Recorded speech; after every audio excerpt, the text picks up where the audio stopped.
இமாம் புகாரி ரஹ்மத்துல்லாஹி அலைஹி அவர்களுடைய பெயர் என்ன பெயர்? அவர்களுடைய பெயர் என்ன? முஹம்மத். அவர்களுடைய தந்தையின் பெயர் என்ன? இஸ்மாயில். இஸ்மாயிலுடைய தந்தை பெயர் என்ன? இப்ராஹிம். இப்ராஹிமுடைய தந்தையின் பெயர் என்ன? முகீரா. அல்ஹம்துலில்லாஹ். என் அன்பான பெருமக்களே, இமாம் புகாரியுடைய தந்தை ஒரு இறைநேச செல்வர் இப்ராஹிம், இஸ்மாயில். அவர்களுடைய தந்தை ஒரு இறைநேச செல்வர். அவர்களுடைய தந்தை இஸ்லாத்தை ஏற்றுக்கொண்டவர். அவர்களுடைய தந்தை பர்தஸ்பா, முகீராவுடைய தந்தை பர்தஸ்பா, அவர் நெருப்பு வணங்கிய மஜூசி. அவர் மரணித்தது மஜூசியாக. ஒரு மஜூசிக்கு பிறந்த, முகீராவுக்கு பிறந்த, இப்ராஹிமுக்கு பிறந்த, இஸ்மாயிலுக்கு பிறந்த இந்த முஹம்மத் என்கிற இமாம் புகாரி ரஹ்மத்துல்லாஹி அலைஹி அவர்கள் மக்காவில் பிறந்தவர் இல்லை, மதீனாவில் பிறந்தவர் இல்லை, ஹாஷிமி குலத்தில் பிறந்தவர் இல்லை, குறைஷி குலத்தில் பிறந்தவர் இல்லை, அரபு மொழியில் பிறந்தவர் இல்லை.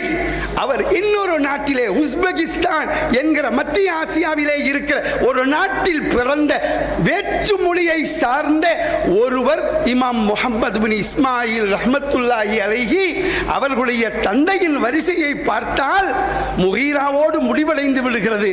அதற்கு பிறகு, அதற்கு முன்னால் யார்? பர்தஸ்பா யார்? மஜூசி.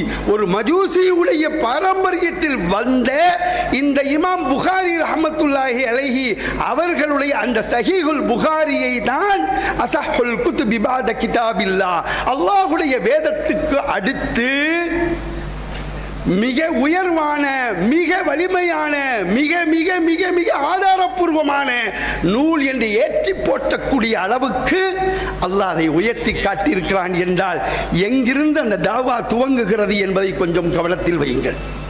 அன்பான பெருமக்களே, சஹீஹுல் புகாரியுடைய துவக்கம் பதுவுல் வஹி, வஹியினுடைய துவக்கம். அப்படியே வாருங்கள், இறுதியாக அமைவது தௌஹீத், ஏகத்துவம், ஓரிரை கொள்கை. அல்லாஹு அக்பர், அல்லாஹு அக்பர். இதில் நமக்கு கிடைக்கிற பாடம் என்னவென்றால், நீ எந்த நாடாக இருந்தாலும், நீ எந்த மொழியை சார்ந்தவனாக இருந்தாலும், நீ எந்த குலத்தவனாக இருந்தாலும், எந்த நிறத்தவனாக இருந்தாலும், எந்த மொழி பேசுகிறவனாக இருந்தாலும், இங்கு நிறமோ, இந்த குலமோ, இந்த நாடோ, இந்த பிரதேசமோ, இந்த மொழியோ அடிப்படையானது அல்ல. நீ ஏற்றுக்கொள்ள வேண்டிய கொள்கை அதுதான் அடிப்படை.